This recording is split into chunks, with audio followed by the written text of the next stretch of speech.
చిన్నప్పుడు నాకు గర్ల్స్ హాస్టల్లో ఏం జరిగిద్దో తెలుసుకోవాలనే యాంగ్జైటీ ఉండేది. ఎందుకంటే బాయ్స్ హాస్టల్లో ఎలా ఏం జరుగుద్దో మనకు తెలుసు కాబట్టి ఉండేది.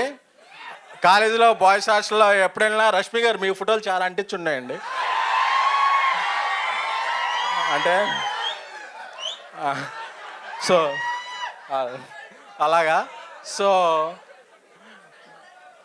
అలాగే ఇక నుండి రష్మి గారితో పాటు మా బేబీ వైష్ణవి అలా అందరి పోస్టులు అతికించుకోవాలని కోరుకుంటున్నాము.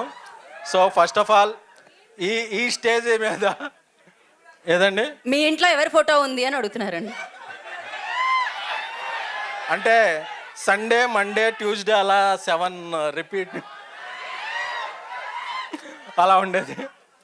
So first of all jokes apart, thank you so much Rajesh garu and SKM sir. Such a big platform for me sir. అంటే ఇంతకు ముందు అంతా వేరు, ఇప్పుడు వేరు. I don't know why. Thank you. అద్భుతంగా తను అనుకున్నదంతా కూడా ఎమోషనల్గా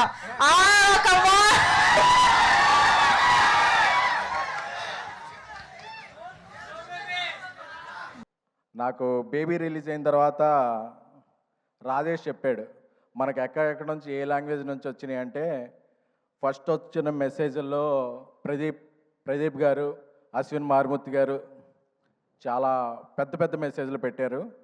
ఐఎమ్ వెరీ హ్యాపీ. ఎందుకంటే మన లాంగ్వేజ్లో మన సినిమా ఆడితే ఓకే, బట్ అదర్ లాంగ్వేజ్ నుంచి కూడా వచ్చిన వెరీ ఫస్ట్ మెసేజ్లో ప్రదీప్ గారిది, అశ్విన్ మారుతి గారిది I'm very thankful to you both guys. అలాంటి ప్రదీప్ రంగనాథన్ గారి సినిమా లవ్ టుడే అసలు నాకు ఆ ట్రైలర్ చూస్తేనే మైండ్ అయిపోయింది. అంటే మనం ఒక అమ్మాయిని లవ్ చేసి ఆ అమ్మాయి మొబైల్ మనకి ఎప్పుడు ఎవరో, పాస్వర్డ్ కూడా ఎవరో, అలాంటిది ఒక ఫోన్ మార్చేసుకుంటున్న ఆ ట్రైలర్ చూసినప్పుడు అనుకున్నా ఈయన థింకింగ్ నెక్స్ట్ లెవెల్ అని.